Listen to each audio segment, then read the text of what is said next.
Hello, everyone, and welcome back for another Stellaris series. My name is Mal, and I'm joined by my buddies Vanguard, Sabouts, and Mickey. Hey, fellas. Hey. I'm so excited. No. I am too. Let's give you guys some awesome. quick information. We're recording this on December 9th of 2018. We are, as you can see here at the bottom of the screen, we're using the Login version, which is the new version that just came out. 2.2.1 is what we're on right now, and that includes the new Megacorp DLC or expansion, however you want to label it, which brings a whole lot of new stuff to the game, and we're going to explore that obviously as we go through this series. I'm curious though, because all of us have kind of played varying degrees of this version so far. Before we get into the game settings, what was the biggest change that kind of caught your eye on terms of like new features or new tech or whatever? What struck you as being the biggest thing? Planets are awesome now. Yeah, planets are cool and diverse. Agreed. What struck you, Sabouts, as being something that was like, you know, a new feature that you thought would be cool? I think that the actual like mega structures, the different corporation structures you could build, I find that actually really cool and unique. I'm all about the mega structure stuff. Yeah. Mickey, what about you? Well, as you said, it seems like building tools to be more viable, whereas before, although with every expansion, building tool is more viable, but here it seems to be more practical, basically. Viable may not be the best term, but now it's actually practical. Yeah, it is. The way the administrative cap cap system works and how powerful individual buildings can be, especially advanced buildings. We were talking about this a little bit before we started recording. Yeah, Mickey's right. You can absolutely build tall instead of wide now, and it's viable. You can win a game and have like one or two planets. It just depends on how you deploy yourself. So here's what we're going to do, folks. We're going to go ahead and talk briefly about why we're using the settings that we're using. Then we're going to scroll down and show those to you. And then we're going to jump right into the game, and then we'll just go through the new elements of the expansion and version 2.2 as we play, okay? And then if you guys have specific questions, or if you've got suggestions, comments, what have you for us, because we are still new at this ourselves, feel free to share those in the comments. We all appreciate that. Okay, so the idea on the settings that we're ending up using here is that we wanted the beginning game to be somewhat fast-paced, because the overall pace of 2.2 is a lot slower than previous versions. It takes a lot longer to encounter other empires and to really get things going. So what we wanted to do is create quite a bit of friction. So we're doing a medium size, as you can see here, elliptical shape, and then we're going to scroll down here and show you the other settings. And they're all designed to do two things. One, to make sure that we have a good challenge. That's why we're playing on such a high difficulty. And that we encounter, hopefully, each other and other empires relatively soon. Matter of fact, we may even at times make cuts in the videos if there's like long periods where we're not doing anything other than, you know, like going to the next system or what have you. So without further ado, welcome to Cutish. We're going to call it Cutish Force 2. Well, what do you mean ish? What do you mean ish? Well, I think we can all agree that your hideous bastard plant guy is not exactly the definition of cute. Hey, cute force plus one. Cute, okay, some of us are cute just on the inside, and frankly, I think that matters most. It matters most. Yeah. I'm cute on the inside. You're cute on the outside. You guys can be vicious. Like, I can picture Sabouts just eating people's flesh. I don't know. Well, those starfish are ready to rock, man. I know that. All right, folks. We'll see you on the other side.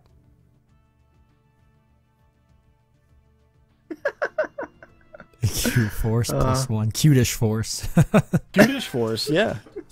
All right, so I'll start waiting for you guys. I'm ready. Let me know when you guys are all in. I'm in. We are all in. You guys are all in? Ready to unpause? Yes, I think so. Okay, I'm going to start recording again. Oop, hold on one second. Sorry, guys. Okay, here we go, folks. So things are going to look a lot differently to you if you've played Stellaris before. And if you've never played Stellaris, well then, welcome to the experience. It's a little bit more complex than it used to be, but it makes a lot more sense in my opinion.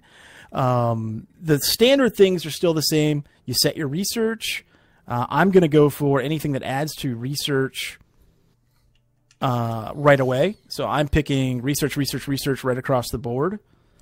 And then as you can see across the top, we've got energy credits, minerals, food, consumer goods, alloys, influence, unity. Then we've got our research. We've got our rare resources, which is quite different than it was before. It has a much bigger game impact than it did. You've got your administrative cap, and then a breakdown of your systems, your colonies, your total pop, what your starbase capacity is, and your naval capacity. Now, we'll talk about these as we go along. The biggest change has got to be that I would say that energy credits and minerals are truly raw resources now and don't mean a lot other than for maintenance purposes. It's what these things turn into that matter. So like in the case of minerals, you end up turning those into consumer goods, which is used to create things like amenities that keep your people happy and adds to such things as like research, or alloys, which you basically need as a baseline advanced resource to build virtually anything. Minerals don't build anything really anymore other than maybe some surface-based, like some buildings and whatnot.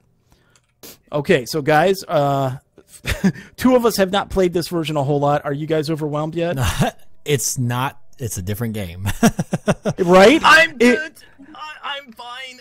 It's okay. I can make it. It's definitely a different game. Oh Yeah, and it's a way better game now. Yeah, At yeah. least for me. I think so too. It's more complex, but it makes more sense. And I think it's more fun now because you have so many things that you can do to tweak your empire beyond just what you choose at the beginning. So if you guys want to go to like your planet, and we could talk about that a little bit, there's some big changes here. So you guys will see districts on the left-hand side, then buildings, then governor.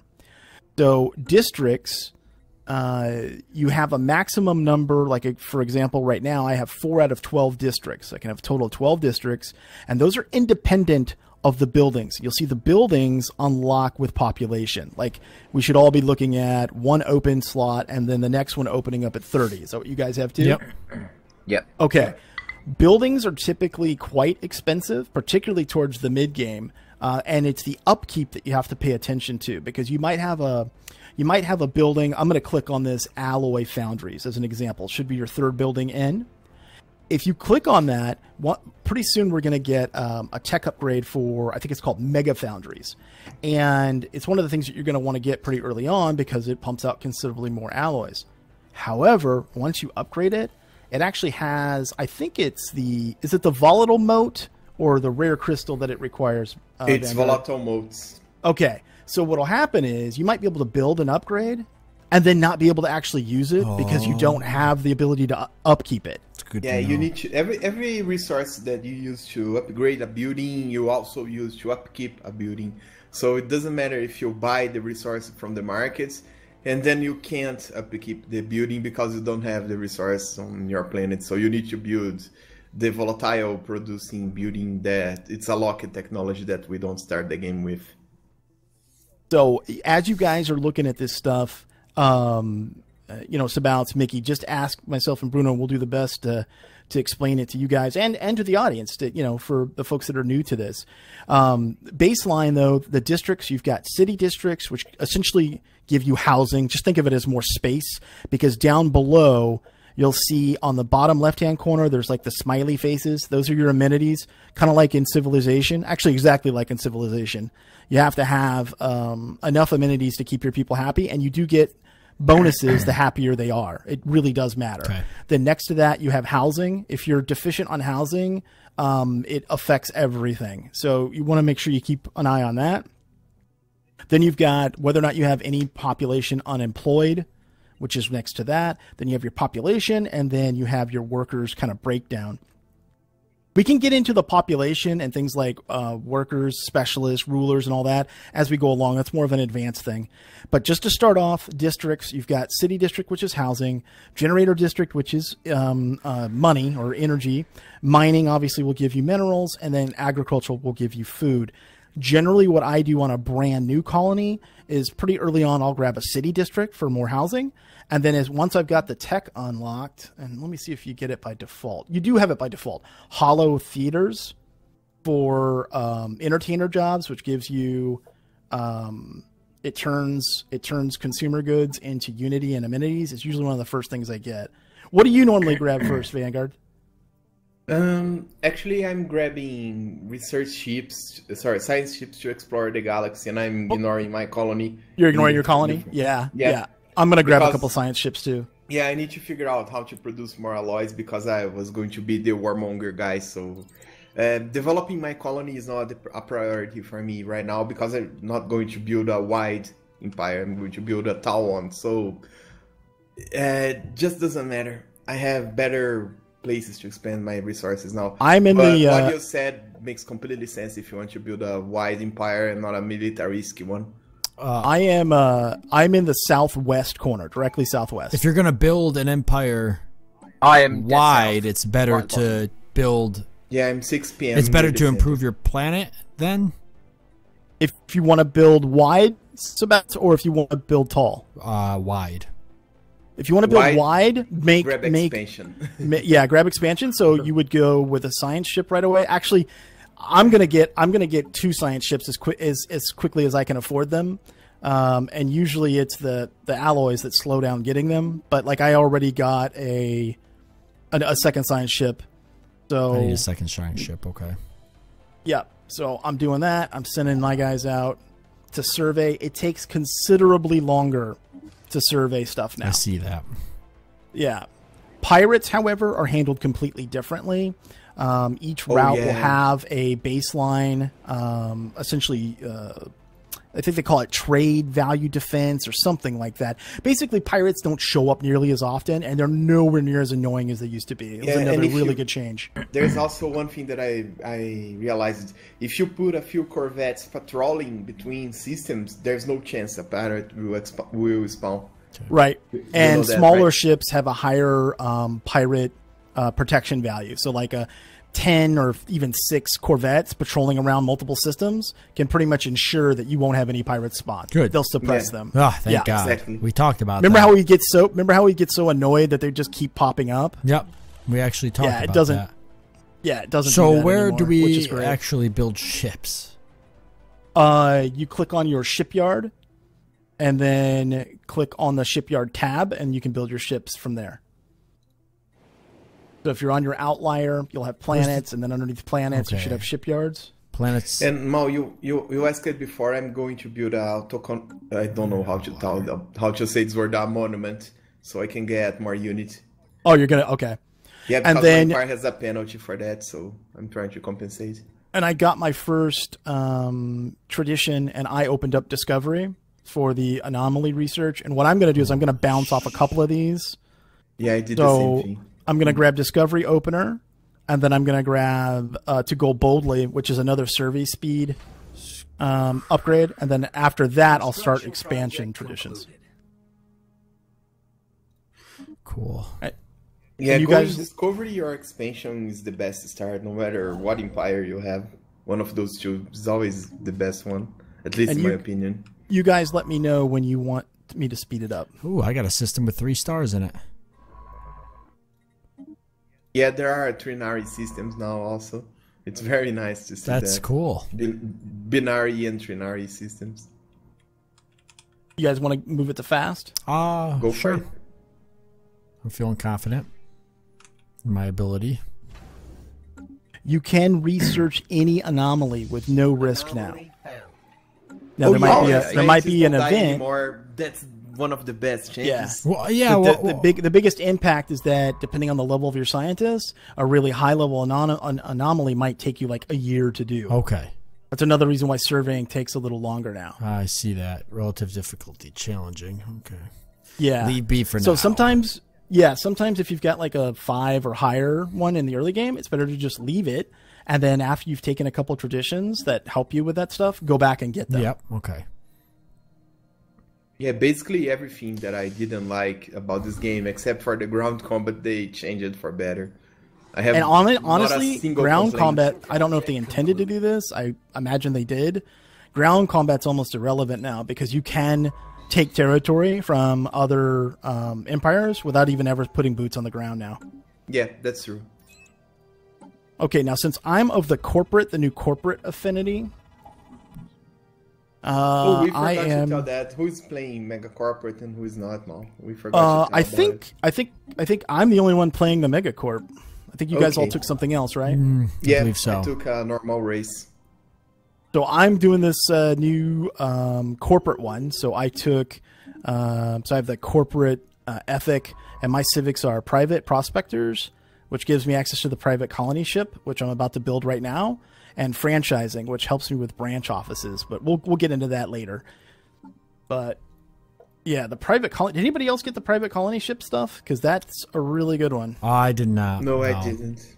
That used to be a research. 500 energy. Yeah, it used to, it still is. You guys can still get it. Okay.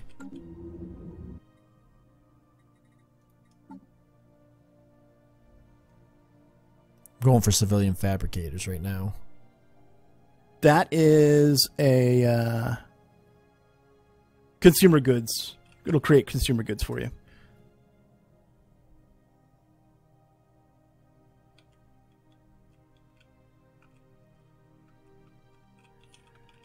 Yeah, because I'm going to Anybody find their first habitable world yet? No, not yet. You're guaranteed 2. That's where we have the settings. I have found a habitable world, yes. Yeah, I found 1 so far. So we're all along the southern corridor then? Yep. Okay. That's cool. Yeah, I'm south, but right at the bottom. Okay. So you're over at that, like, Zakira patch or what have you? I'll have to get back to you, hold on. Yeah, I'm above that. You're above that? Okay. Good, so it grouped us. Nice.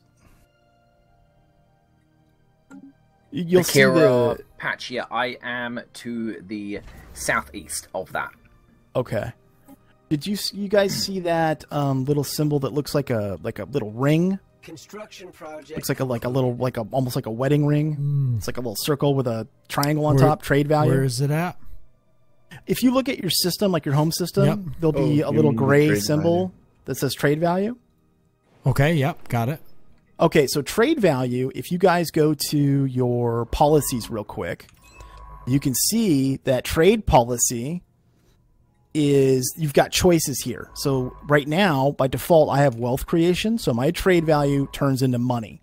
But if I wanted to, I could change it to consumer benefits, where it's half money and 0.25 of consumer goods, or I could change it into 0.5 energy and 0.15 unity. So you have much more control over your economics now. Ah, cool. So the more trade value, the better. And then you can turn it into things that you need kind of on the fly, instead of where before you had less flexibility. Now you can change things when you need to. Which is awesome. Yeah, it's really cool. You can also, on your left-hand side, the third one down, you have the market. So if you need minerals, you can buy them here, or whatever resource you need, you can buy on the market, and you can even set up monthly trades. So, because when you expand in previous versions, you might run out of energy for a little while, or you might need a little bit more minerals just for a temporary time. You can go and just set up monthly trades so that you don't have to constantly have to try to figure out, build this building on this planet to catch up or whatever. You don't have to do that anymore. Situation log updated.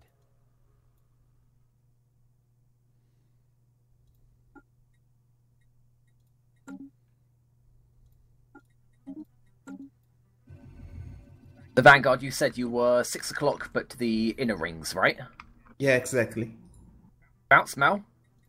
I'm in the outside edge, southwest. Okay, so you're opposite to me. I mean, same south, but the other side. Sabouts? I am west. Southwest-ish. On the outer edge or inside edge? Outer edge more. Okay, so you're just above me then. Okay. Okay, so I'm going to be the east front of this half of the ring. Vanguard's going to be kind of the buffer for all the inner part, and then it'll be Mount Sabouts for the west side of the west side.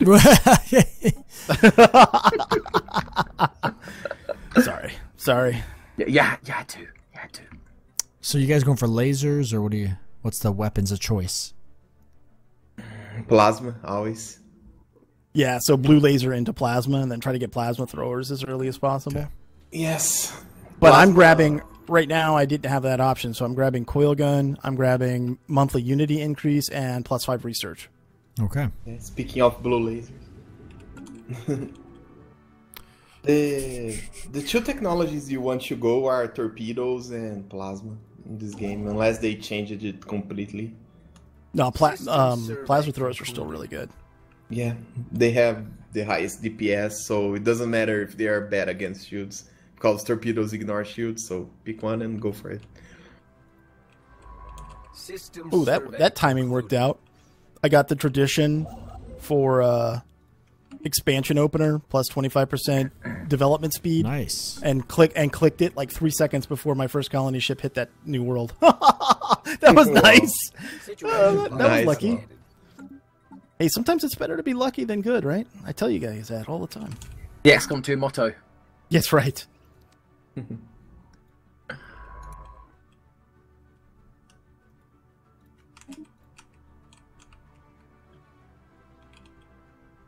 For you, Sabouts, alloys is going to be the most important thing. Yep. Okay. Obviously, because that's going to allow you to build up the fleet.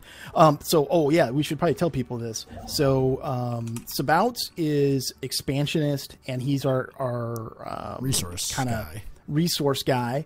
And then Vanguard is our military commander. So his empire is set up for mid game and late game combat effectiveness. Mickey, you're doing production Business, of resources. money. Okay. Yeah. And then I'm As much as I doing can. and then I'm doing corporate. And the reason we're not all doing corporate, even though it's a new expansion, is because we want to have a balanced approach as a coalition. And then also because if you haven't experienced the new DLC yet, one of the big things is branch offices, which we'll explore as we go on. And the branch offices can only be done on worlds where you have a commercial pact and that the other entity is not also a corporate authority. In other words, we could have agreements, like for instance, Sabouts and I could both have agreements with each other, but if we were both corporate, we wouldn't be able to put branch offices on each other's worlds. And there's a big benefit to doing that. So that's why we made the decision to kind of spread out how we're doing things.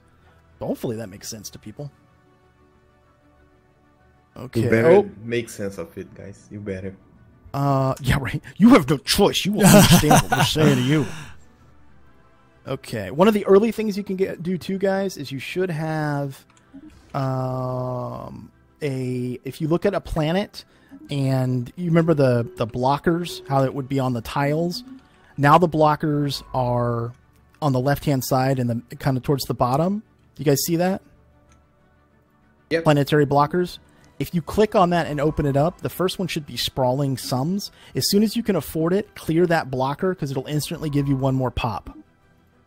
Oh yeah, that's true. Crap. I forgot Say about that it. again. Where is it? Okay, open up like your home world. Okay. And then here, I'm going to pause it for just a second. Yep. Open up your home world. Okay. And then you see the little like caution tape square down there for the blockers. Yeah. Like black and yellow blocks. Okay, so click on that. It'll show planetary features. And if you hover over the bottom one, Sprawling Slums, it'll say, clearing this will give you one additional pop.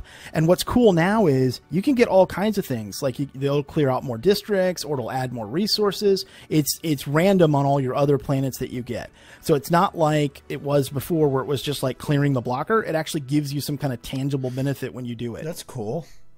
Yeah, because it's completely disconnected from your building slots. So this is your districts. I've got 2 unemployed workers. What do I do with those guys?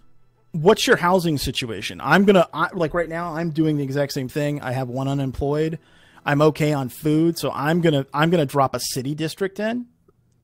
It looks like I'm pretty good. Available housing 9, so from buildings +5, from districts +29. If you have 9 buildings, if you hover over the jobs, that number that's saying unemployment, there's a number above it. It's going to show you what you need. If you need a ruler job, a specialist job, or a worker job, whatever you need available. If you don't have anything available, try to make a worker job, and that's basically any district or any basic building is going to solve your problem. You can also check that on the population tab. It's going to tell you that how many unemployed guys you have on each category.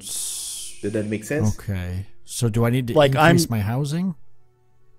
No, your housing's at what? 9. And your amenities next to it is what? 7. Then based on what we know you're trying to do, I would immediately grab a mining district. It'll give you 2 more housing and 2 miner jobs. So it'll increase your mineral output.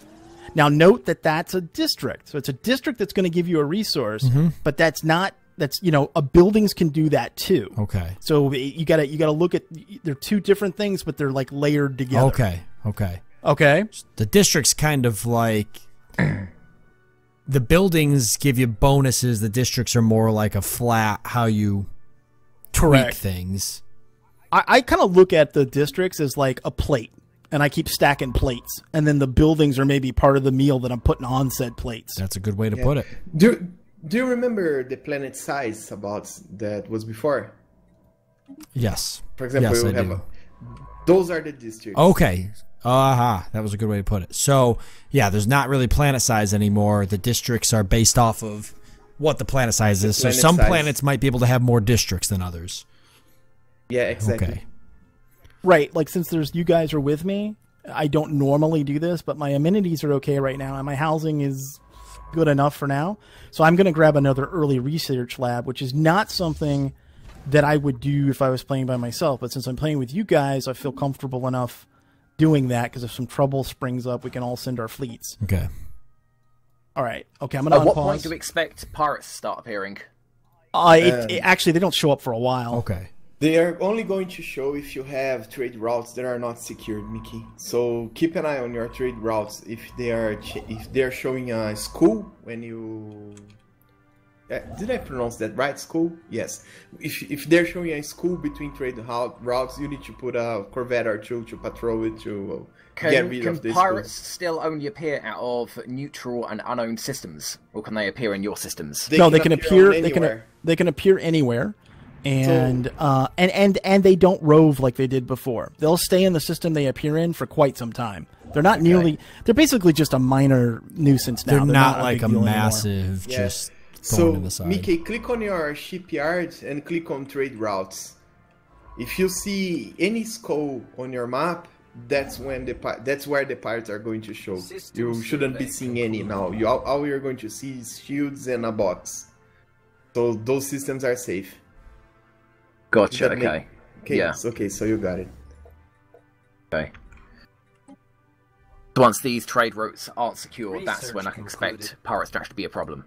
Well, and then that event still has to happen, too, where it says the birth of piracy or whatever, which we haven't even had yet. So there's no chance they'll show up right now. Yeah, exactly. Research concluded. Ooh. Anomaly. You guys finding anything decent near you? I found a ruined strategic coordination center. Construction. Hey, that's cool. Ancient military comm station. I might be able to utilize that for something later on.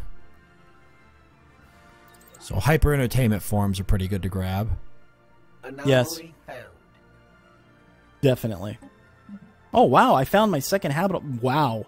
And this has not happened to me in any of my individual games. I found both habitable planets already. I found them already as well. That was fast. Yeah, that's good. Yeah. That's good. That doesn't, or it hasn't happened for me before. One was 1 system away, the other one was 2 systems away.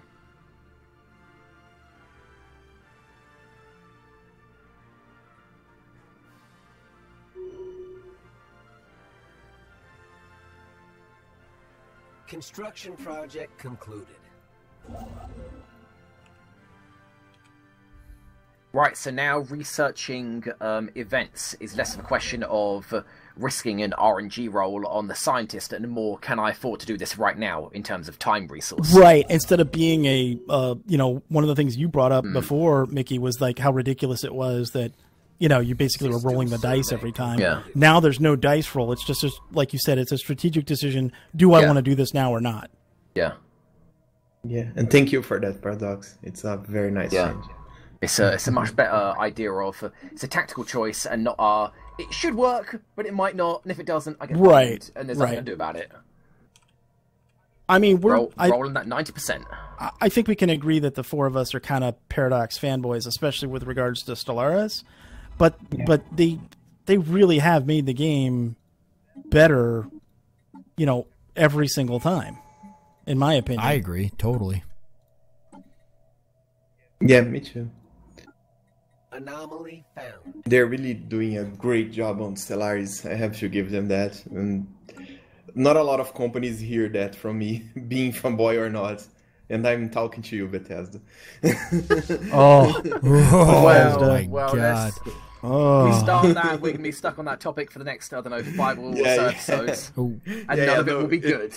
It was just a commentary because my channel is built around Fallout, and I give Bethesda a lot of trash hey, but when they mess look it at up. look at the upside though, Vanguard. You've got Outer Limits from Obsidian that looks, looks really, really good. You've got Wasteland 3 that'll be coming, so it's not like there's not going to be other games that, quite frankly, are just going to be executed better, right? Yeah, exactly. My point is just that what I'm trying to say is that I praise companies when they do a great job, just like Paradox did with this DLC, but I also trash them when they do a shitty job, and sorry for the words. For lack of Well, I mean, I think that's part of I think what our responsibility, right, as YouTubers is to try to be entertaining for everybody and pass on knowledge if we have it about how to play a game. But if it's not any good, I feel like we also have to say that. yes, I totally System agree with survey that. concluded without incident. Speaking of that, we're actually at the end of this episode, if you could believe it. Are we really Wow. already? Okay.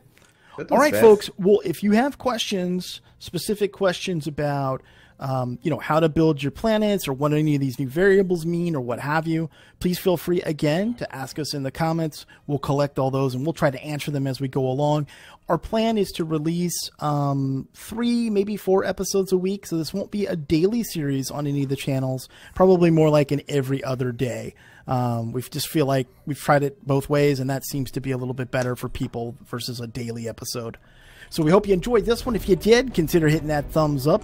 Thanks so much for watching. Till next time, I'm Mal for our motley group of semi-cute guys. Well, Yeah, looking at you, Mickey. completely cute. Yeah, completely cute, horrific Cute down to the plant core. creature thing. Anyway, thanks for watching, folks. I'm Mal for Sabouts, Vanguard, and Mickey, and we will see you later. Bye, guys.